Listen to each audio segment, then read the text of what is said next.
Dear students, good morning.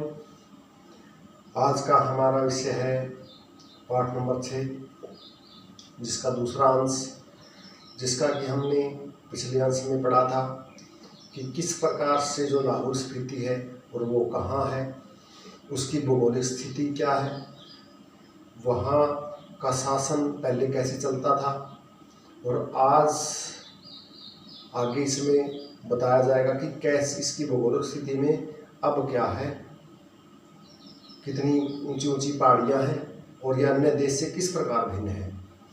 तो प्यारे बच्चों, हम इस लेसन के बारे में आगे बात करते हैं। स्फीति 31,031.42 और 32.59 अक्षांश उत्तर और 77.26 और 78.42 पूर्व देशांतर में स्थित है। इसकी ऊंचाई लगभग 18,000 फीट है। इसके चारों ओर पहाड़ों की बड़ी बड़ी चोटियां हैं। यह पहाड़ पूर्व में तिब्बत, पश्चिम में लाहुल, दक्षिण में किन्नौर और उत्तर से लद्दाख में अलग अलग करते हैं। इसकी मुख्य घाटी का नाम स्फीति नदी की घाटी है। स्फीति पश्चिम हिमालय से लगभग 16,000 फीट की ऊंचाई पर स्थित है। अब किन्नौर जिले में बहती हुई स्फीति भैरवनगर, पुराने रामपुर, बुशहर में स्थित है। किन्नौर जिले में बहती सतलुज में मिल जाती है। यहाँ कोई पारा नदी नहीं है। अचरज की बात यह नहीं है कि यहाँ इतने लोग कम क्यों रहते हैं, लेकिन इतने लोग भी कैसे रहते हैं, वो अपना जीवन यापन कैसे करते हैं कठिन परिस्थितियों में भी। मैंने जब स्फीति की विपत्ति बताई, लोगों ने यही पूछा कि आखिर तब लोग वहाँ क्यों रहते हैं।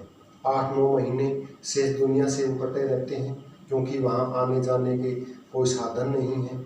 जीवन यापन करने के लिए कोई विशेष फसल नहीं होती। लकड़ी भी यहाँ घर को गर्म करने के लिए नहीं मिलती। फिर वहाँ लोग क्यों रहते हैं? क्या अपने धर्म की रक्षा करने के लिए? क्या अपनी जन्मभूमि के ममताओं के कारण वहाँ रहते हैं कि कहीं और आ नहीं सकते, कहाँ जाएं? या फिर बातों के साथ साथ यह कारण भी हो सकता है कि मैं नहीं जानता, मैं इतना ही देखता हूँ कि यहाँ रह रहे जो लोग हैं, इसलिए वह कोई तर्क नहीं दे सकता। तर्क से हम किसी चीज़ को भले ही सिद्ध कर सकते हैं, स्फीति में रहने को सिद्ध नहीं कर सकते। लेकिन तर्क का इतना मोह क्यों है? ज़्यादा करके संसार और निर्वाण अतर्क्य हैं, तर्क से परे हैं। स्फीति नदी के साथ साथ मेरा थोड़ा परिचय स्फीति के पहाड़ों का भी है।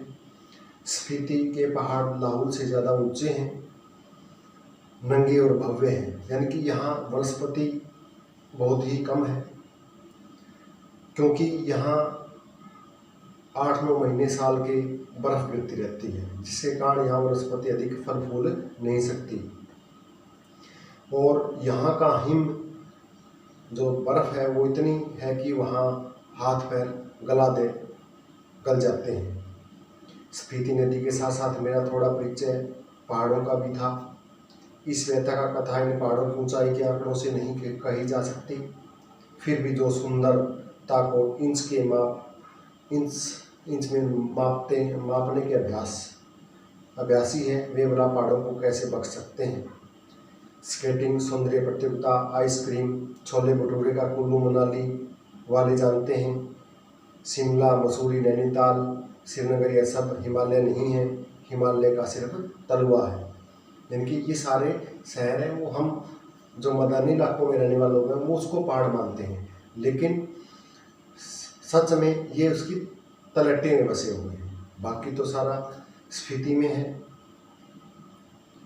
पीर पंजाल भी की पहाड़ियाँ हैं, वह भी तलहटी है। रोहतांग जोत के पार मध्य हिमालय है। इसमें भले ही लाहौल स्फीति की घाटियाँ हैं, इन घाटियों की औसत ऊंचाई नापी गई है। श्री कनिगम के अनुसार लाहौल की समुद्र तल से ऊंचाई 10,535 फीट है। स्फीति की 12,986 फीट है, यानी लगभग 13,000 फीट की औसत ऊंचाई है। मध्य हिमालय की जो श्रेणियाँ स्पीति को घेरे हुए हैं, उनमें उत्तर में बारालाचा की जो श्रेणियां हैं उनका विस्तार हम समझ सकते हैं। बारालाचा दर्रे की ऊंचाई का अनुमान 16,221 फीट से लगाकर 16,500 फीट का लगाया गया है। इस पर्वत श्रेणी में दो चोटियों की ऊंचाई 21,000 फीट से भी अधिक है। दक्षिण में जो श्रेणी है वह मानी श्रेणी के नाम से जानी जाती है। तो डियर स्टूडेंट्स, आगे हम जानते हैं यह जो माने श्रेणी है इसका नामकरण बुद्धों के माने मंत्र के नाम पर हुआ।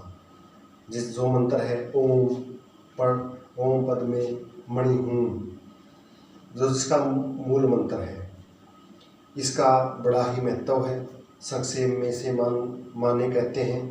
कहीं इस श्रेणी का नाम इस मान्य मंत्र के नाम पर तो नहीं पड़ा। अगर नहीं तो करने जैसा है। यहाँ की पहाड़ियाँ माने के जाप, यहाँ इतने माने मंत्र का जाप हुआ है कि सभी ने इसको माने मंत्र के नाम पर ही माने पर्वत श्रेणी का नाम रख दिया। इंपीरियल वेजिटेरियन में माने श्रेणी की ऊंचाई 21,646 फीट बताई गई है। यह तो श्रेणी की किसी चोटी की ऊंचाई होगी। पूरी श्रेणी की ऊंचाई तो इससे भी अधिक होगी। इसमें छोटी छोटी चोटियाँ भी हैं जिसकी ऊंचाई 17,000 फीट से अधिक है। कई गांव समुद्र की सतह से 13,000 फीट की ऊंचाई पर भी बसे हुए हैं। यहाँ की जनसंख्या बड़ी ही कम है। गांव के नाम पे यहाँ छोटे छोटे घर हैं, कुछ थोड़े से लोग रहते हैं, 20-30 लोग यहाँ आपको एक जगह पे बस दिखाई देते हैं, वो भी काफ़ी किलोमीटर दूर।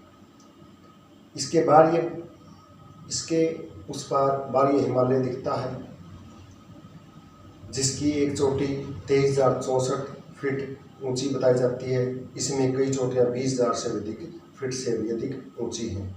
मैं ऊंचाई के माप के चक्कर में नहीं पड़ना चाहता। लेखक ऐसा कहता है, नहीं होड़ लगाने के लिए कहता हूँ। हाँ, कभी कभी उसका मान मर्दन करना आवश्यक है, यानी कि उन पहाड़ी की चोटियों को, उनके घमंड को दूर करना। लेखक कहता है कि यहाँ नौजवान आएँ, अट्टहास करें, किलकारियाँ मारें, ताकि इन चोटियों का मान मर्दन हो सके। ये माने की श्रेणियाँ बूढ़े लामाओं के जाप से उदास हो गई हैं। यहाँ आकर के लेखक चाहता है कि जो युवतियाँ किलोल करें, हर्षित हों। अभी तो इन स्फीति का अंतर्नाद हुआ है, वह इस युवा टास की गर्मी से कुछ तो पिघलेगा। यह युवाओं को निमंत्रण है कि वह ऐसी सुंदर जगह पे आएँ, सुंदर जगह पे आकर के और लाहौल स्फीति का जो मौसम है उसका लुत्फ उठाएं, ताकि यहाँ चहल पहल बढ़े और जो उदासी छाई हुई है चाहे वातावरण में, वो दूर हो सके। तो प्यारे बच्चों, यह था इसका दूसरा अंश। तीसरे अंश और अंतिम अंश में हम इसके आगे की चर्चा करेंगे। धन्यवाद।